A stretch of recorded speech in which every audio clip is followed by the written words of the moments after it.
আসসালামু আলাইকুম গাইস, ইসমি জহিরুল ইসলাম। আশা করি আপনারা সবাই ভালো আছেন। আলহামদুলিল্লাহ আমিও ভালো আছি। আজকে আমি যাচ্ছি আমাদের ভোলাইনের এক বিশাল গরুর হাটে, আমাদের গরু কেনার জন্য আর গরুর দাম কেমন তা দেখার জন্য। হাঁটতে হাঁটতে প্রকৃতির দৃশ্য দেখতে দেখতে চলে যাচ্ছি গরুর হাটে। আমাদের এখানে স্কুল মাঠের মধ্যে গরু বাজার বসে।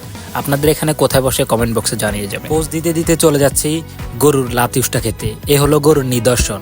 রাস্তার মধ্যে শুধু এগুলোই থাকে। কোরবানের সময় সব রাস্তার মধ্যে এগুলো থাকে। যে রাস্তার মধ্যে এগুলো নাই সেই রাস্তার মধ্যে ঈদ নাই, ঈদের আমেজ নাই। ভিডিও করার সময় সবাই আমার দিকে তাকায়, আমি লজ্জায় লাল হয়ে যায়, কিন্তু আমি কালো যে সেজন্য দেখা যায় না। বোঝা যাচ্ছে গরু কম উঠছে, সেজন্য অল্প নিদর্শন। যদি গরু বেশি উঠতো তাহলে বেশি নিদর্শন থাকতো। তার থেকে বাড়ি কাছে হওয়াতে সেজন্য হেঁটে হেঁটে চলে গেলাম গরু বাজারে। চলে আসলাম সেই কাঙ্ক্ষিত জায়গায় গরু বাজার। দেখা যাচ্ছে গরু থেকে মানুষ বেশি। গরু বাজার পরে দেখবো এখন ছাগল দেখতে যাচ্ছে। ছাগলের পাশাপাশি হাঁস মুরগি কবুতরও আছে। গরু থেকে মানুষ বেশি দেখাই যাচ্ছে। একটা গরুর পিছনে 5 জন আসে, কারণ গরু তো গরুই। অনেক সুন্দর সুন্দর গরু উঠেছে। জিজ্ঞাসা করতেই বলে 1 লাখ 2 লাখ, লাখের নিচে কোনো কথাই নেই। শুনেছি এই বাজারে অনেক বড় গরু উঠেছে, সেজন্য বড় গরুটা দেখতে যাচ্ছি। নেওয়ার ইচ্ছা আছে বড়টাই, দেখি কি হয়। মানুষদের বলি গরু এই গরু এই কই সামনে চলে গেলাম। ওই সবচেয়ে বড় গরুটা। অনেক গরু দেখার পরে অবশেষে একটা গরু পছন্দ। দাম জিজ্ঞাসা করতেই বলে 2 লাখ 40।